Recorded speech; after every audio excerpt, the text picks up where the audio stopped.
You are now listening to Creator Corner.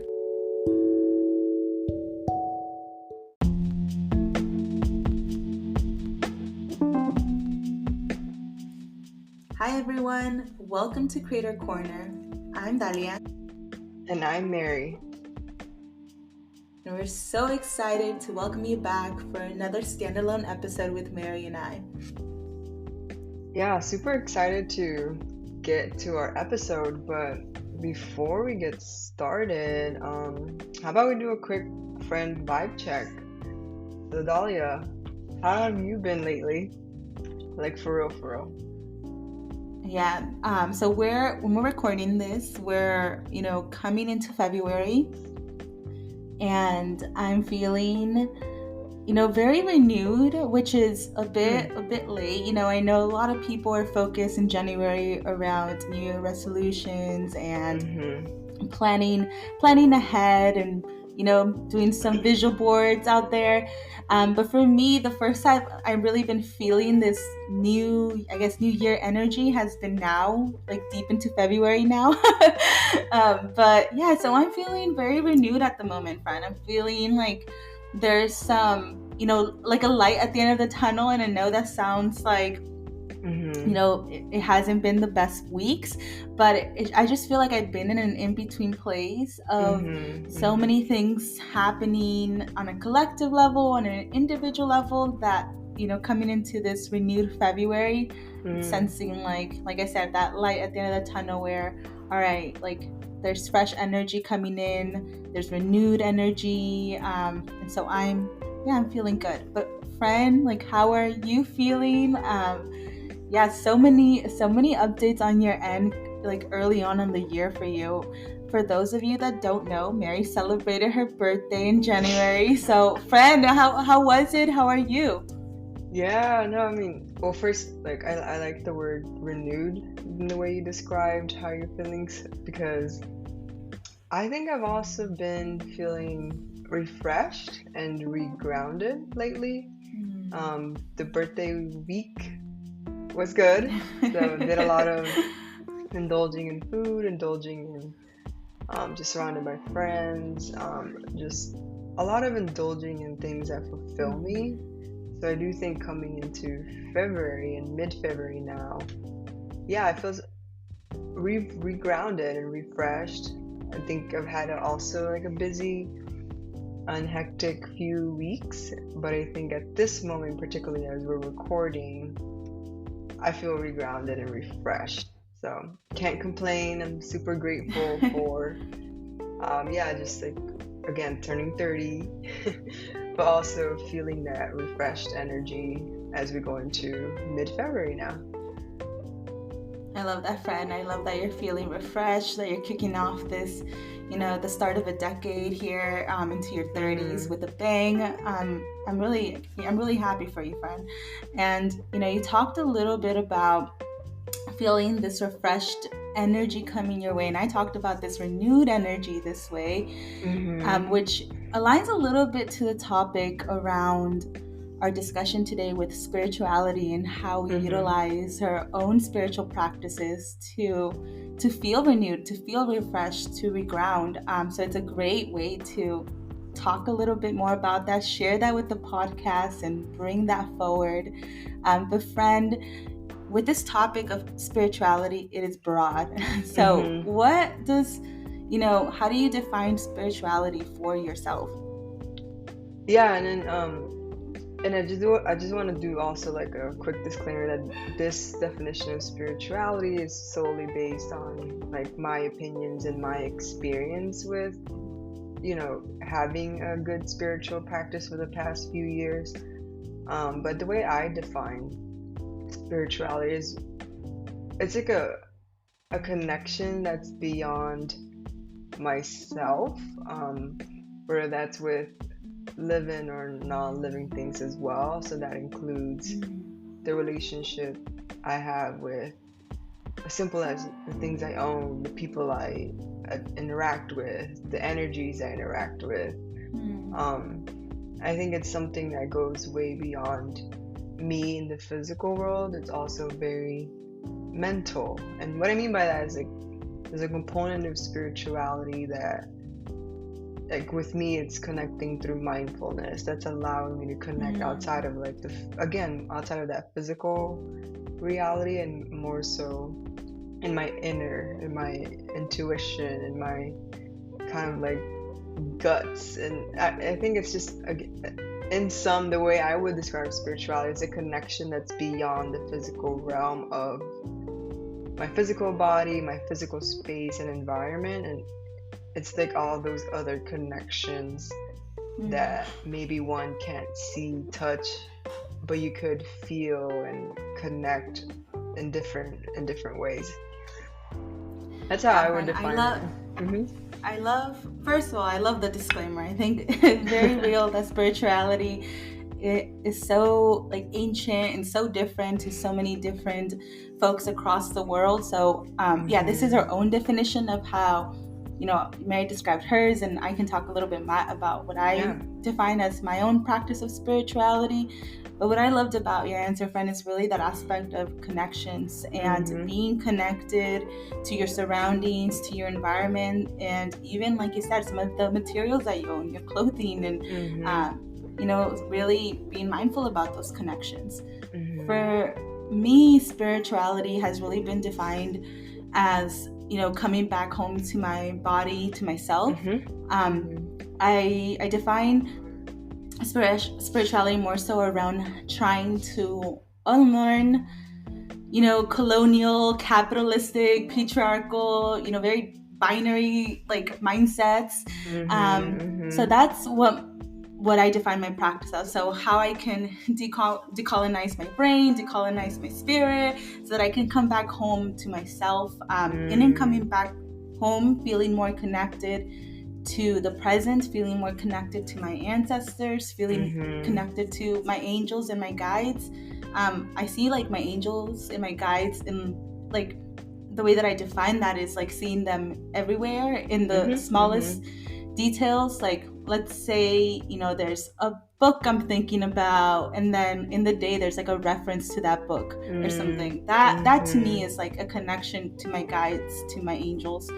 But yeah, that's what I define spirituality: coming back home to myself, coming back home to my being. And one way even is as small as like literally going back to the womb, where I'm like, okay, how is my birth experience? And talking to my mom about that, to even learning a little bit about that has helped me, because I had, there were some things that came up there, and I'm like, wow, you would think that, your birth wouldn't be something that impacts you, but it could sometimes, when in my view of spirituality.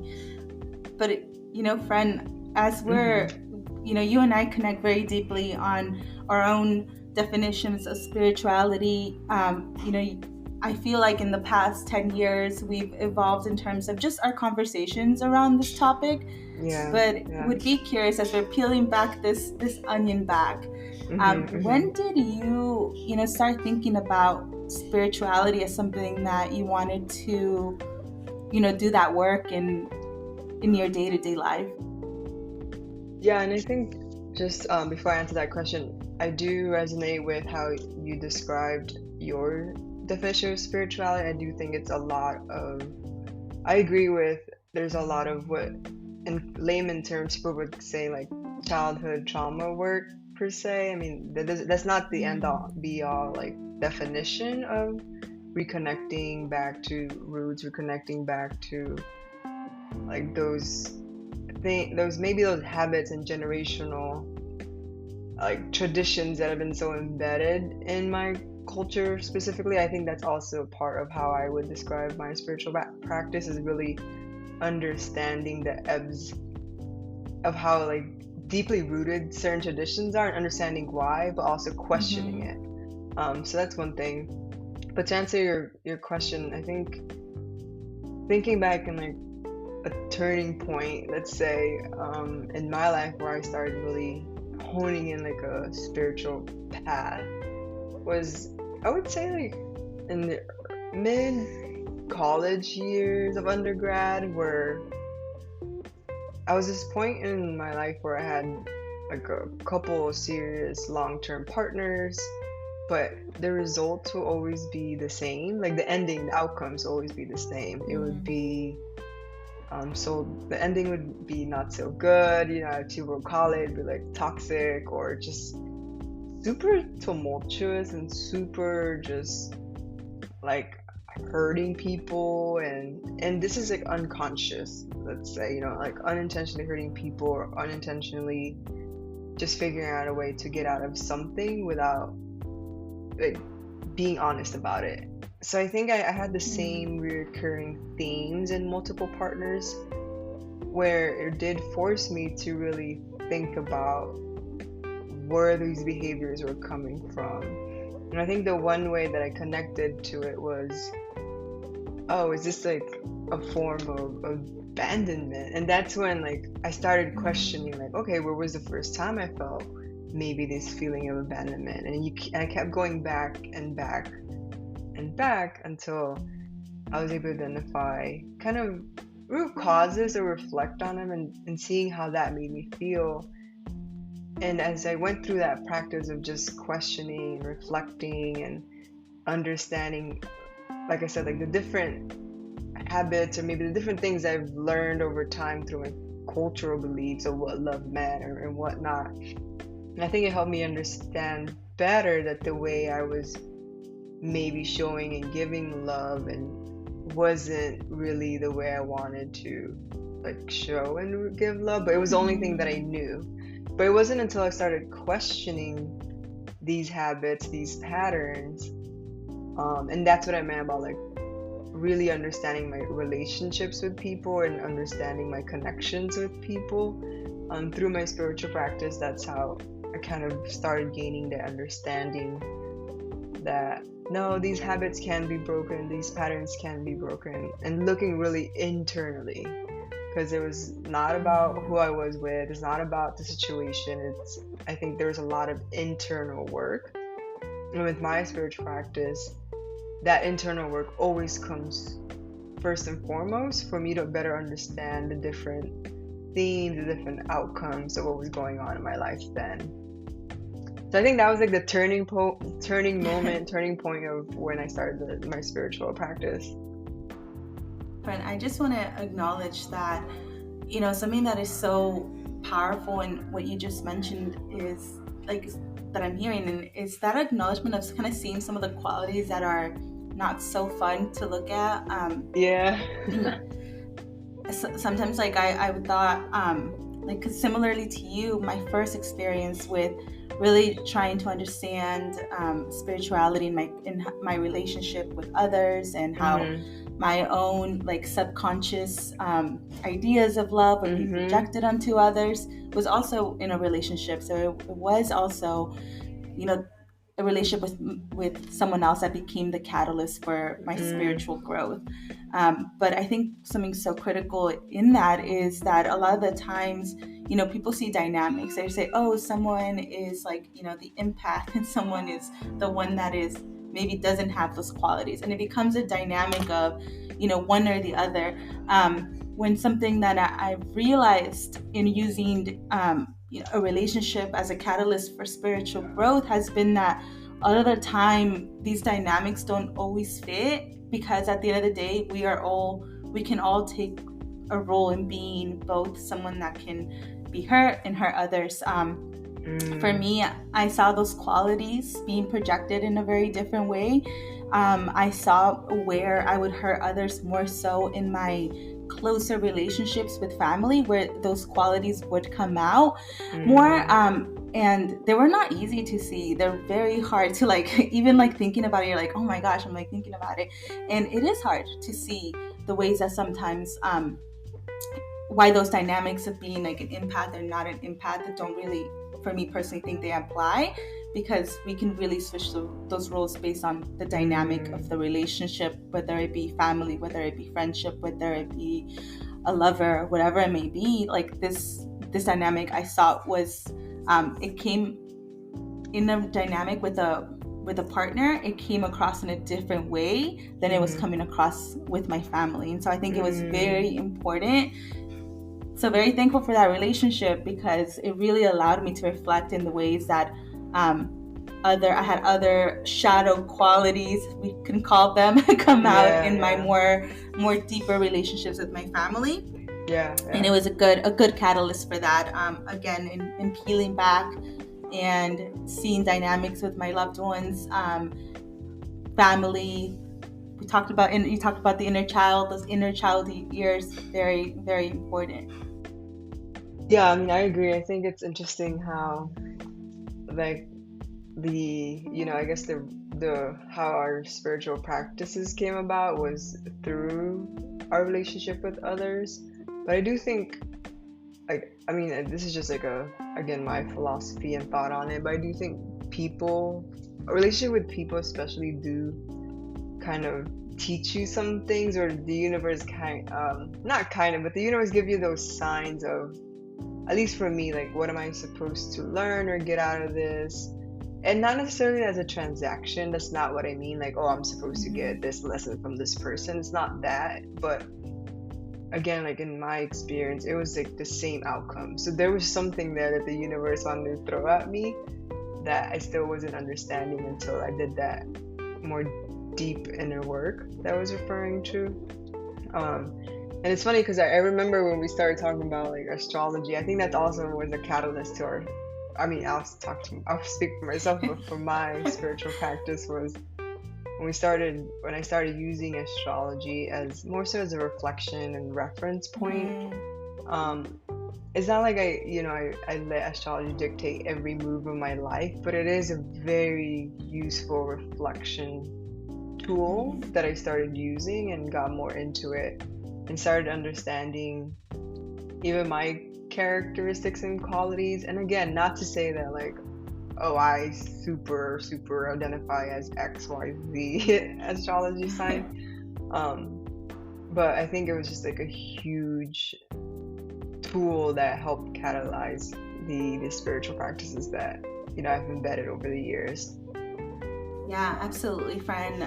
Astrology was something that we bonded about when we started dabbing into spirituality a bit more. But yeah, definitely astrology was a tool that, to your point, just utilizing to understand the self better, qualities that resonated, qualities that didn't. And I think this is another really, I guess, important thing to mention when we're talking even about astrology, is something that, it took a while for me to work on. But really, discernment was something that I had to understand. And what I mean by that is that when I was navigating the worlds of spirituality, there was so much out there, like empath, twin flames, like karmic people, less, like all these like words. And I'm not gonna lie, in the beginning I was totally caught up by, I was into these words. I was defining myself as an empath. I thought I found like the love of my life, and they were my twin flame. So like I'm not gonna lie, it took a long time for me to build discernment. Like it was, and what I mean by discernment is having like a foundation or of some stuff that I knew for a fact was who I was, what I stood for. So, I know that I really value my family, and I know that I really value this relationship with, for example, my little sister. So that's like such a critical component of who I am, and just started building little stuff that I started to be like, this is who I am. And if there's something that is kind of moving me away from this, then that's when discernment comes in. Is this really for me? Is this message meant for me? Because sometimes we can, if we really wanted to, we could probably see a message everywhere. But all these, it's so important with discernment, because I realize that nobody knows my history the way that I do. There's certain moments in my life that I'm like, oh, that I would only know that happened to me, like for example, my favorite movie, and then it comes up, and then I make the connection, right? But those are things that they're related to my own personal like history, I guess, on this planet. So yeah, discernment was a huge part as well. And so, as I'm sharing that, friend, I'm so curious if that was something that you also dealt with in this journey. I'm really curious.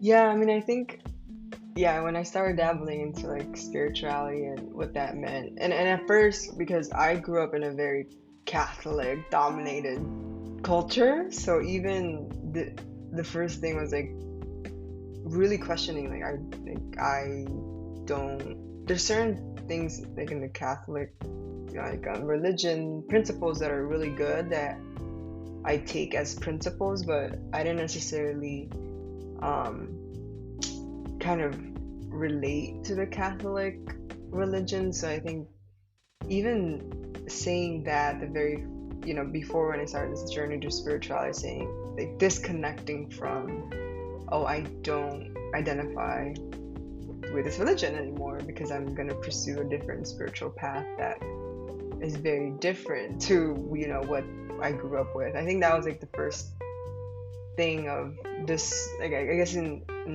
the same way as you were trying to discern what was for you and what was not for you. I think that was like a huge thing, like verbally saying and consciously saying, like, yes, I grew up with this, religion, but I no longer identify with that because I'm pursuing this different path that's more aligned with what I believe I identify as, what resonates with me and who I am as a person and how I view the world and how I view that my connections with the physical and non-physical world was something, more on the spiritual journey piece.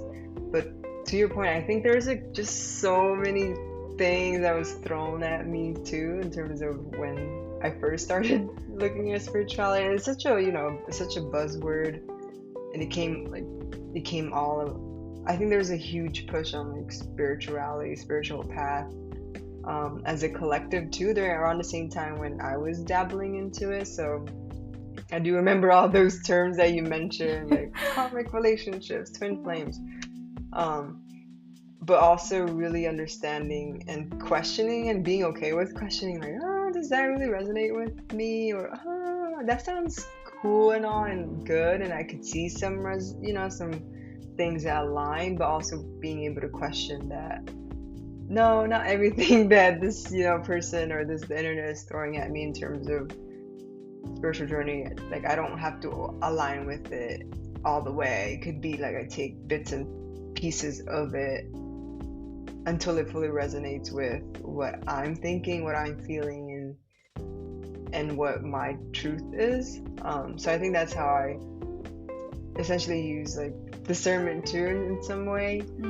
But it was hard. It was hard at first because everything sounded like, I was like a sponge. Like everything sounded so good. Everything sounded like it aligned. But I do think there's like I learned over time to take just bits and pieces that align with my truth and my path, and it's okay that it doesn't align with everyone's or is not the same as everyone's. And I think that was the biggest thing over time.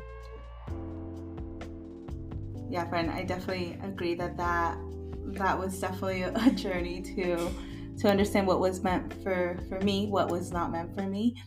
And I guess on that note, we're talking about, spirituality also in the context of this platform, which has to do with creativity and, bringing different art forms into life. Mm-hmm. From your perspective, we've done a bunch of interviews with creators. Have you seen alignment between spirituality and creativity? Yeah, I love that question. And I do think, just reflecting back with some creatives that we've talked to, and some of them did identify as spiritual beings and used, their spirituality to really move their creativity, or vice versa, use their creativity to move their spirituality.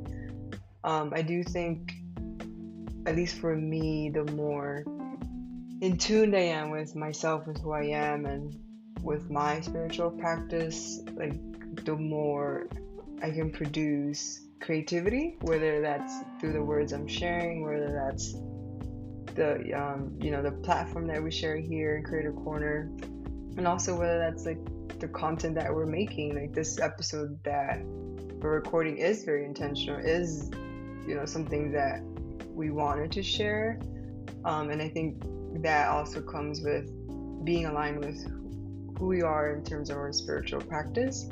So in a way, I do think as as someone who creates content, like being grounded in, you know, the content in my spiritual practice helps me ground like the content that we're making, because it does have to align and be true to still who I am, and it's not just something that I know I want to produce willy-nilly. I think in some, I think spirituality can be a catalyst to creativity, and vice versa. Creativity is also equally as much of a vehicle to spirituality, at least in my perspective.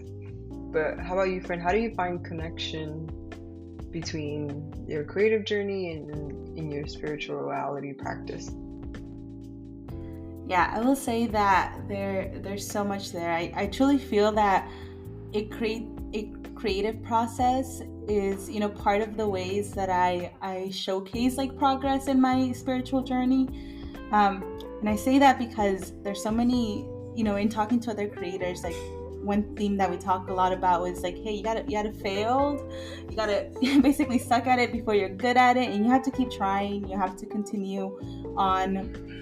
And that's something that in spirituality, there's so many ebbs and flows in life, and you know, life is a mess. Like life is gonna keep doing its thing, ups and downs, ebbs and flows. So you know, we have to be able to I have to be able to open myself up to receiving rejection, to being okay with failure, releasing perfectionism, like all these different themes that I was learning in my spirituality, you know, in terms of like how to, you know, going back to rejection, like when did I first feel rejected? which I'm going to share this again because Mary and I actually are re-recording this episode, which that's another story for another day. But you know, I shared this in my last episode. But rejection was something that I had a very hard time with. A lot of the times I wouldn't move forward for fear of rejection, which I'm sure some of us can relate to. But yeah, rejection really prevented me from doing a bunch of things. Like, you know, I wouldn't apply to some programs because I was afraid of rejection. I wouldn't go into, and I'm giving very specific examples just to, you know, share a little bit, but sometimes I wouldn't go to like specific, wouldn't go after specific opportunities or like even like roles that I wanted to go after because I was afraid of rejection. And something that I've seen with creators is they really have to let that go. They have to release this fear of rejection because they're going to create something that, you know, will generate lots of emotions, lots of feelings, lots of thoughts, hopefully lots of conversations. And you know, you can't have that fear of rejection holding you back. So yeah, I see it as a great opportunity to practice what I'm learning in my spirituality. Also, additionally, with being a creator, I truly believe you're a channel for something that obviously has not been created. So it's so important that you are, you know, we've seen some creators that say, hey, you know, like speaking of Jordan Paradise in our last episode, but he said, I went from living in Oakland to moving to an island, and the way my creativity has overflowed it's so different. So there is so much to say about the way that our environment is impacting what we're creating, what we're co-creating, and that's where I see the main alignment there between creativity and spirituality. But, you know, friend, I would love to just hear more about, you know, some of the things that the creators have shown you about perhaps your own spiritual journey or some reflections there.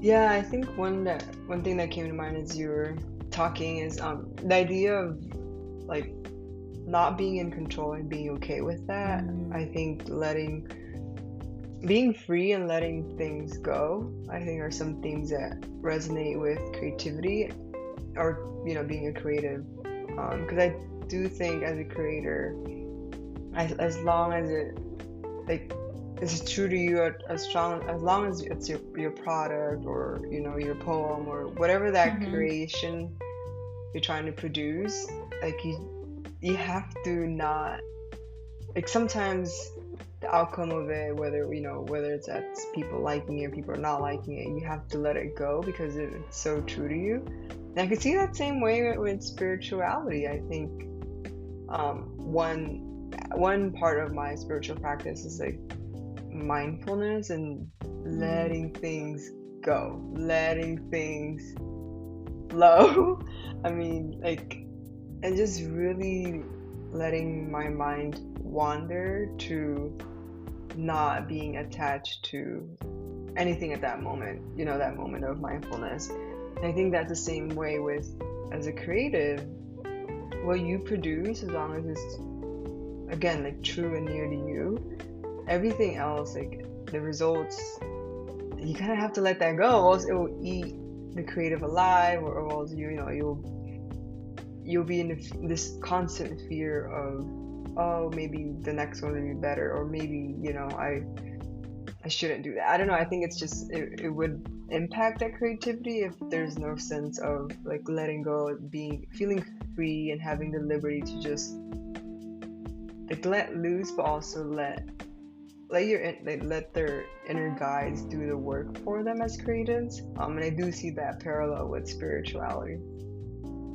Yeah, definitely. So many cycles of regeneration, renewal happen in the life of a creator. But yeah, friend, like I said, we've talked about how we're so excited about this topic, because not only because it's something that we deeply care about, but also because we see that alignment with our creators. And you're right, there's so many of our creators that brought up spirituality organically as part of their creativity process. Like Daisy was someone that mentioned it. Stephanie Franco as well was somebody that mentioned it. So shout out to those creators. But yeah, it is something that we're seeing the connections in the podcast and in the work that we're doing for ourselves. But one of the things that, as we're, wrapping up, because I know this is only the beginning of how we're going to continue to explore this topic and, share with the audience, with you all, in hopes that we can connect about this together.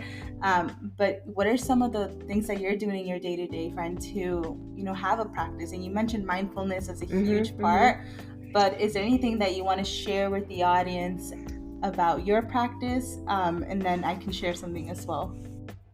Yeah, I think one big thing is definitely the meditation piece. I listen to, it's not a guided meditation, and I've gone through a series of guided meditation, but I'm currently in this listening to more so like frequency sounds while I'm meditating, to really connect with like the sound and how it connects throughout my whole body. So I think I'm at like the 528 hertz. And at first I was like, what does that do? But I think it's like just a full body cleanse meditation that I like to listen to.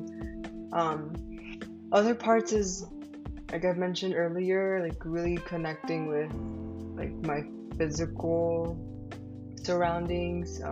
For example, and this is just one example, but my connection with my material things is also like something that I do. Like if I'm letting go of maybe a piece of clothing that no longer I don't wear anymore, I do have that practice of like thanking it, and like we shared good time together, but it's no longer, not that it's no longer for me, but maybe it's not, like I'm moving on from it. But honoring that physical thing or that material thing is another part of my practice. And definitely some like just pausing moments and really being in tune with my body, whether that's through the 5 senses, and just reorienting myself with my surroundings is something else I do. And then lastly, I think just like having a really good connection with my physical body, my mental health, and then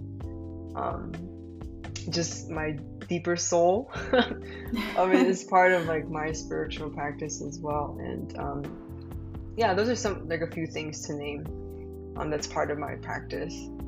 But what about yours, friend? Like, I know some of it, but would you like to share some of your practice to the audience?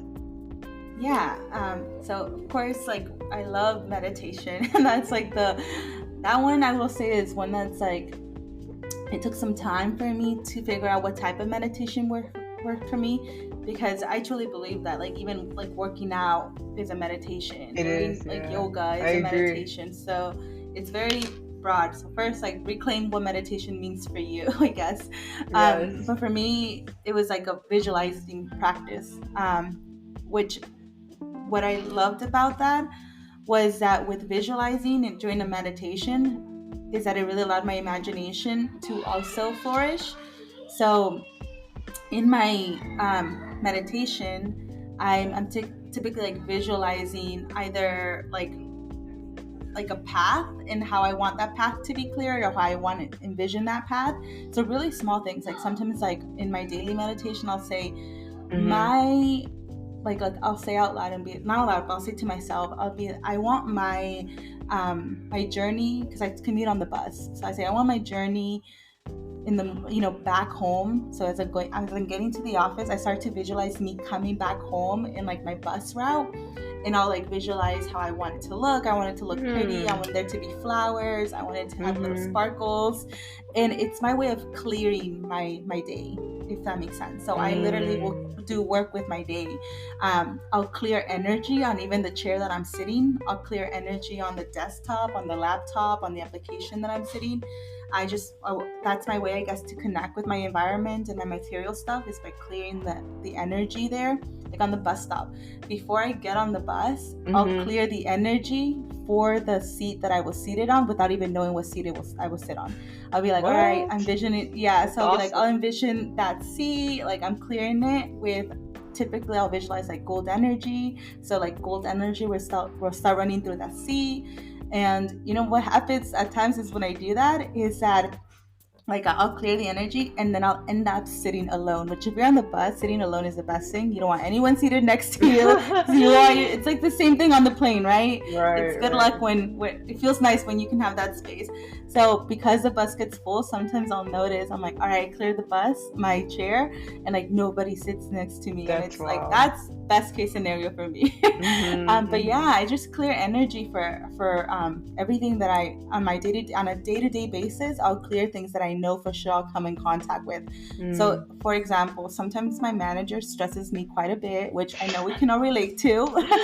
So I will literally clear energy from, like, I'll be like, all right, manager, whatever, I'll send them, I'll clear energy, never using my energy. I use this golden energy that I imagine is infinite, and I'll just clear energy from that meeting. So before I even have that meeting, I just like cleared. And it's all about intention, and it's all about imagination. And that's what I love about my practice, that I truly believe that everyone has access to it. I think all you need is a little imagination, a little trust in that, that whatever you're doing is working. And that's something, and it comes with mindfulness, because I'm preparing for my day and I'm being mindful of my day. If I'm thinking about clearing the energy on the chair and the bus I will be seated in. But yeah, that's awesome. Just like one thing that I'll share. I think for me, spirituality is a lot of imagination, a lot of like trying to ground things that that are not created yet. So so part of that is like, also when you imagine, of course things will never come the way that you envision them, so letting go of that as well, to your point, friend, of the letting go. But yeah, that's what I'll share, definitely, which around imagination, of course it aligns with creativity as well. So I love that connection there as well. Yeah, no, I love that. I think you're right. I think visualization is such a powerful tool. The mind is just so powerful, and I think combining that with just the visualization, but then the energy work can do wonders. I can imagine. But as we're wrapping up, friend, in our like bonfire moment, where again, bonfire moment is like a moment where we release or reflect on something that we spoke about in the episode, and just put it out there, releasing it to the universe. So I guess, friend, is there something that you want to release or put it in the fire and put it out there in our bonfire moment? Yes. Well, thank you so much, friend, for setting the space to release. It's very timely, because as we're filming this, it is new moon energy, so it is like a fresh, we talked about revival, we talked about freshness, but yeah, it is a good time to, as I'm thinking about the next lunar cycle, I'm like, okay, what do I want to release before I get onto that cycle? And for me, the biggest thing that has come up is basically being okay with, this is gonna sound weird, but being okay with sometimes like losing a bit of the connection with spirit. And I know, and like I'll explain a little bit, but there's sometimes where, you know, if I don't feel like I'm on top of my spiritual practice, or I know that I'm not doing the things that I'm meant to be doing, that I start to, in a way, lose a little bit of trust in spirit. And it just happens based on like, oh, I haven't been keeping up my my meditation, or I haven't been doing this or that.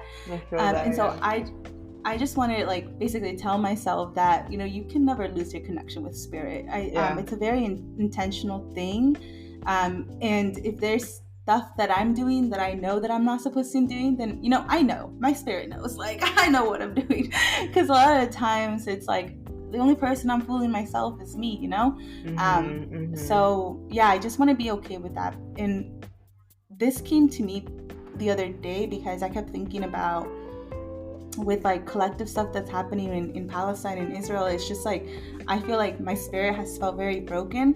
And I felt like in that I was like trying to understand, like, oh my God, I don't want to say like my soul is broken, but I had a feeling of like, oh, I think like my soul's a little broken. And I thought, that's okay, you know, I just have to like call it back. I have to call myself back to my body, my spirit, because sometimes when there's so much energy that's happening, like I do feel like I get a little bit fragmented internally with my spirit, and I have to do intentional work to call myself back to my body.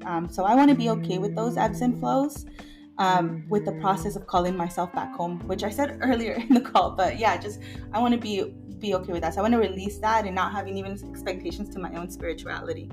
I love that. No, I think, yeah, it's hard because I mean, I resonate. Like sometimes I'm super, just have that, you know, like inner critic when I'm not on my meditation practice. I'm not, you know, as connected to like my physical and non-physical environment. I think I easily go into this self-critic mode of like, oh, like I'm not staying true to my practice.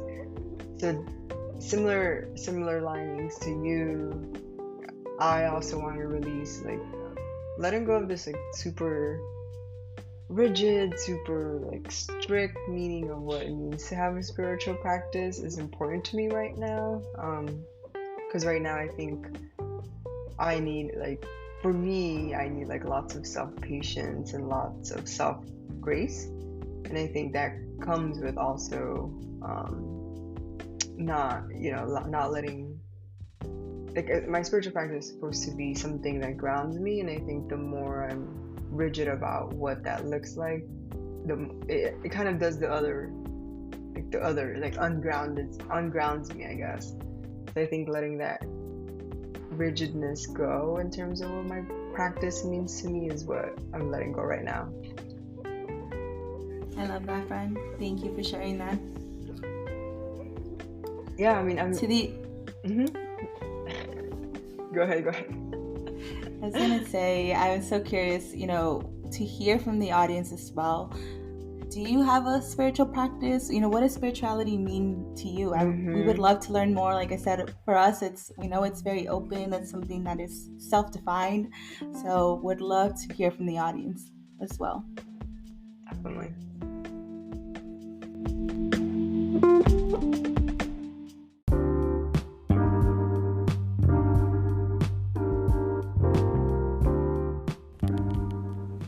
Thank you for tuning in. Creator Corner is a podcast production presented by the Ars Network. It is hosted by Dalia Zaragoza and Mary Figueroa. This podcast is edited and produced by Muhammad Abdullah Kawish.